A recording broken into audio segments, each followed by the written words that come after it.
Halo sahabat Gen, Assalamualaikum warahmatullahi wabarakatuh. Di video kali ini kita akan membahas kunci jawaban biologi kelas 11 bab 5 pada tugas uji pemahaman pada halaman 278 sampai 279 di buku biologi kurikulum merdeka pegangan kalian. Jadi, ayo kita bahas bersama mengenai soal atau perintah yang ada di tugas kali ini Gen. Tapi sebelum lanjut jangan lupa untuk subscribe ya Gen, agar Gen Sukses Media lebih semangat lagi nemenin kalian nugasnya. Jika sudah, klik kita lanjut. Baik Gen, kita masuk pada soal pertama berikut ini. Perhatikan soal yang ada ini. Sekelompok remaja Ikatan Pencinta Alam melakukan pendakian gunung dengan ketinggian sekitar 1717 meter di atas permukaan laut sebelum pendakian gunung. Rata-rata frekuensi penapasan mereka adalah 12-17 kali per menit. Namun, setelah berada di puncak gunung, frekuensi penapasan rata-rata yaitu 19-30 kali per menit. Hal ini disebabkan oleh titik-titik. Baik?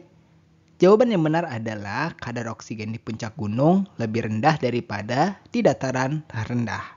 Ketika berada di ketinggian, tekanan udara akan menurun sehingga kadar oksigen yang tersedia di udara juga lebih rendah. Kondisi ini dapat menyebabkan tubuh mengalami yang namanya hipoksia, yaitu kekurangan oksigen. Untuk mengatasi hal ini, tubuh meningkatkan frekuensi pernapasan sebagai mekanisme kompensasi atau adaptasi untuk mendapatkan oksigen lebih banyak agar kebutuhan metabolisme tetap terpenuhi. Bagian kita masuk pada soal kedua berikut ini. Perhatikan data kapasitas paru-paru seorang siswa yang diuji melalui spirometer berikut. Udara vital yang dimiliki oleh siswa tersebut sebanyak titik-titik.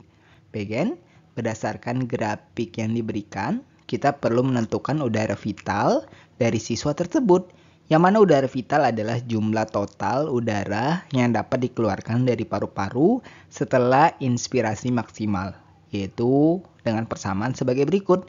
Udara vital sama dengan volume tidal ditambah cadangan inspirasi ditambah cadangan ekspirasi.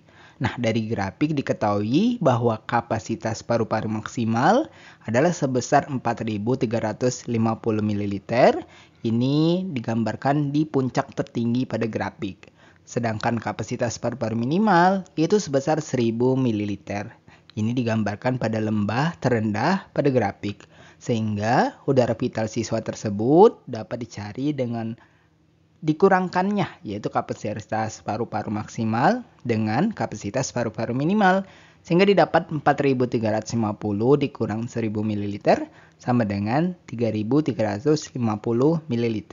Ini sesuai dengan opsi D untuk udara vital yang dimiliki oleh siswa tersebut. Kemudian kita masuk ke soal ketiga berikut ini Gen. Oksigen dalam darah terikat oleh hemoglobin eritrosit dan hanya sebagian kecil yang terlarut dalam plasma darah. Setiap hemoglobin mengandung 4 gugus heme. Setiap gugus heme akan membentuk oksihemoglobin, yaitu HBO2. Reaksi berikut yang bukan merupakan pengikatan oksigen oleh hemoglobin dalam darah adalah titik-titik. Bagian jawaban yang benar yang bukan merupakan pengikatan oksigen oleh hemoglobin darah adalah opsi A. Hemoglobin adalah protein dalam eritrosit yang terdiri dari 4 gugus heme, yang mana setiap gugus heme dapat mengikat 1 molekul oksigen, sehingga 1 molekul hemoglobin dapat mengikat hingga 4 molekul oksigen. Proses pengikatan oksigen oleh hemoglobin secara bertahap dapat kalian perhatikan sebagai berikut Gen. Untuk pertama Hb4 plus O2 ini akan menghasilkan Hb4O2, yang mana ini mengikat 1 oksigen, dan kemudian seterusnya Hb4O2 plus O2 menghasilkan Hb4O4, ini mengikat oksigen kedua, dan berikut seterusnya hingga mengikat oksigen keempat, yang mana ini akan mencapai saturasi penuh. Nah, reaksi Hb2O2 plus O2 menghasilkan Hb2O4 tidak mungkin terjadi karena hemoglobin terdiri dari 4 gugus heme, bukan 2. Sehingga notasi tersebut tidak menggambarkan kondisi biologis sebenarnya. Jadi dapat kesimpulan, reaksi yang bukan pengikatan oksigen oleh hemoglobin adalah Hb2O2 plus O2 menghasilkan Hb2O4. Kita lanjut ke soal keempat berikut ini, Gen. Hasil pengujian terhadap volume udara pernapasan seorang siswa disajikan sebagai berikut. Banyaknya udara ekspirasi maksimal yang dapat dilakukan oleh siswa tersebut adalah titik-titik. Baik, Gen? Untuk menentukan udara ekspirasi maksimal, kita harus memahami komponen volume udara pernapasan. Untuk udara tidal, ini sebesar 470 ml, merupakan volume udara yang dihirup atau dihembuskan dalam satu siklus pernapasan normal. Untuk udara komplementer, yang dalam hal ini diketahui 1200 ml, merupakan volume udara tambahan yang dapat dihirup secara maksimal setelah inspirasi normal. Dan udara vital, ini 3000 ml, yang pada soal diketahui 3000, merupakan jumlah total udara yang dapat dihirup dan dihembuskan secara maksimal. Udara ekspirasi maksimal adalah udara yang dapat dihembuskan secara maksimal setelah ekspirasi normal, yaitu dapat diketahui dengan rumus atau persamaan sebagai berikut.